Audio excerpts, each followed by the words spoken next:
छत्रपती संभाजीनगरपासून जवळच असलेल्या शहाजापूर येथील पेट्रोल पंपावर स्टॉक असून सुद्धा तो पंप बंद करण्यात आला होता अशी तक्रार शेतकऱ्यांची आहे ते पालकमंत्री संजय शिरसाट यांच्याकडे केली होती। त्यानंतर स्वतः पालकमंत्री संजय शिरसाट याच पंपावर आले होते आणि त्यांनी जिल्हाधिकाऱ्यांना फोन केला होता, जिल्हा पुरवठा अधिकाऱ्यांना फोन केला होता आणि या पंपावर खरंच स्टॉक आहे की नाही याची तपासणी करावी आणि त्याच्यावर कारवाई करावी अशा सूचना दिल्या होत्या। त्यानंतर जिल्हा पुरवठा अधिकारी परवीण फुलारी स्वतः या ठिकाणी आले, त्यांची टीम या ठिकाणी आली, त्यांनी जे आहे ते प्राथमिक पाहणी या ठिकाणी केली। आपल्यासोबत परवीण फुलारी सर आहेत। काय सांगाल सर, थोड्या वेळापूर्वी जे आहे तो हा पंप बंद करण्यात आला होता, नंतर जेव्हा संजय शिरसाट पालकमंत्री आले तेव्हा हा पंप पुन्हा सुरू करण्यात आला, काय पाहणीत आढळून आले तुमच्या?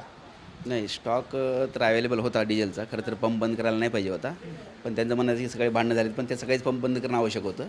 पण ज्यावेळेस लोक लाईनमध्ये असतील त्यावेळेस पंपांनी आपला स्टॉक रिझर्व होईपर्यंत त्यांना देणं हे त्यांचं कर्तव्य आहे। यामध्ये खरंच त्यांनी चूक केलेली आहे। पण जेव्हा आम्ही इथं आलो आता तर परिस्थिती त्यांनी पंप सुरू केलेला आहे।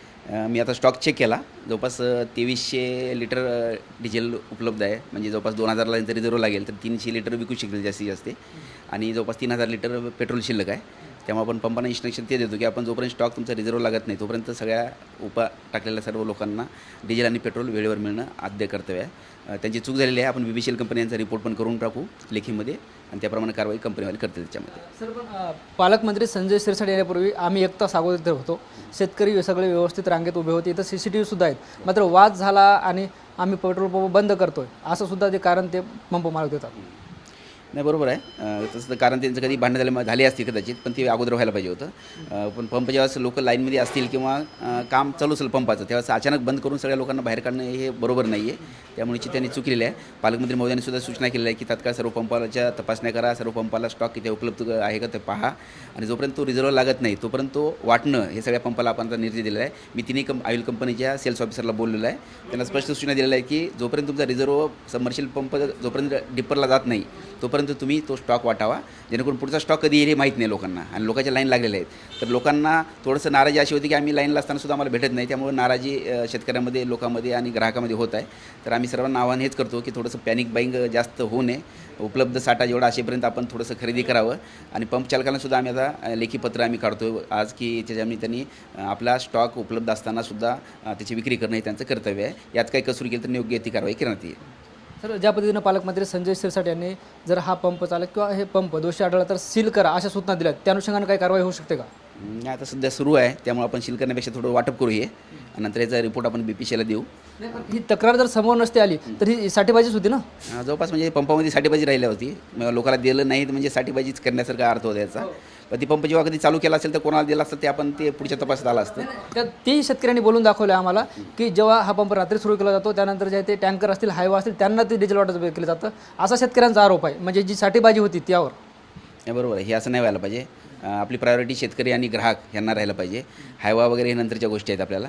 त्यामुळं आम्ही त्यांना ते सूचना केल्या की तुम्ही सर्वप्रथम जे रांगेत शेतकरी आहेत त्यांना पहिले द्या, जे लांबगावचे ग्राहक आपल्याकडे आलेले आहेत कारने किंवा 4 व्हीलरनी त्यांना पण नंतर द्या, नंतर हायवाचा विचार करा। हायवा हा काही अत्यावश्यक बाब नाही की आज चालू राहावा असा, त्यामुळे त्याच्यावर थोडंसं लक्ष देणं आवश्यक आहे। हा सगळा प्रकार तर उघड झाला आहे, कायदा काय सांगतो सर? नाही, कायद्यात असं आहे की आता मी सेल्स ऑफिसरला सुद्धा बोललो, त्यांच्यामध्ये सुद्धा स्टॉक असताना 200-400 लिटर त्यांनी वाटायला काही हरकत नव्हती, पण तो रिझर्व जाईपर्यंत वाटणं त्यांचं काम होतं, त्यांनी वाटलं नाही, त्यामुळे कारवाई काय होईल ते आपण आता ते त्यांना लेखीमध्ये कळू आपण त्यांना। शेवटचा प्रश्न, आपण म्हणताय, प्रशासन म्हणते की 13,08,000 डिझेल उपलब्ध आहे, मात्र अनेक पंपावर डिझेल मिळत नाही, मग डिझेल गेलं कुठं असा प्रश्न सर शेतकऱ्यांना पडतो? नाही, डिझेल कसं माहिती आहे का, बऱ्याच पंपाचा स्टॉक हा रोज येत नाही आहे, अल्टरनेट डेला स्टॉक येत आहे लोकांचा, आणि जे मेन पंप आहेत त्यांना आपण डेली एक लोड देतो, म्हणजे 12 KLच्या आसपास त्यांना मिळत आहे, त्यामुळे त्यांना 3 KL पेट्रोल आणि 9 KL डिझेल, त्यामुळं एक 100-200 जरी लोक आले आणि लोकांना असं वाटतं की आम्हाला फुल करून द्यावं टँक, तर त्यामुळं आपलं वितरण खूप फास्ट व्हायले, त्यामुळे स्टॉक राहत नाही आहे, लगेच दुपारनंतर पंप ड्राय होतो आपला, त्यामुळं तो पार्शियल ड्राय आहे, तो का दिवसभर तो ड्राय नाही पंप तो। तर त्याच्यामुळं ते लोकांमध्ये अशी नाराज आहे की डिझेल एवढं इथे तर जाते कुठं, तर लोकच ते खरेदी करतात, कारण आपला शेलसुद्धा वाढला आहे, शेलसुद्धा आपलं 13-14 KLच्या वर गेला आहे, 1400 KLच्या वर, त्यामुळं उपलब्धता आहे आपल्याकडं, पण त्याचं वितरण व्यवस्थित प्रत्येक पंपावर एकदाच होत नाही आहे, त्यामुळे गर्दी त्या पंपावर होत आहे। पण आम्ही आव्हान असंच करतो आहे सगळ्या सेल्स ऑफिसरला की तुम्ही स्टॉक देताना मॉर्निंग सेशनला स्टॉक द्यायचा, जेणेकरून दिवसभर त्याचा पंप चालू राहतील लोकांचे, आणि लोकांना कळेल की आमच्या पंप चालू आहे, तर तिथे त्या लोकांची गर्दी होणार नाही। तर आपण थोडंसं नियोजन करतो आहे, त्यात सुधारणा होईल असं वाटतं मला। निश्चित आपण बघतोय आपल्यासोबत जिल्हा पुरवठा अधिकारी प्रवीण फुलारे होते, ज्यांनी या सगळ्या पंपाची पाहणी केली. अगदी तासाभरापूर्वी जे आहे ते स्टॉक असून सुद्धा हा पंप बंद करण्यात आला होता. पालकमंत्री संजय शिरसाट यांनी तक्रार केल्यानंतर हा पंप पुन्हा सुरू करण्यात आला आहे आणि प्रवीण फुलारे यांनी केलेल्या पाहणीनुसार या पंपावर जे आहे ते डिझेल पेट्रोल उपलब्ध होतं. खरं तर त्यांनी रिझर्व्ह लागेपर्यंत ते वाटणं गरजेचं होतं आणि प्राथमिक तपासात जे आहे ते हे पंप आणि पंप चालक दोषी आढळले. आता याच्यावर काय कारवाई होती हेही पाहणं महत्त्वाचं ठरणार आहे. कॅमेरा पर्सन अमित आडेसह ज्ञानेश्वर लोंढे, TV9 मराठी, छत्रपती संभाजीनगर.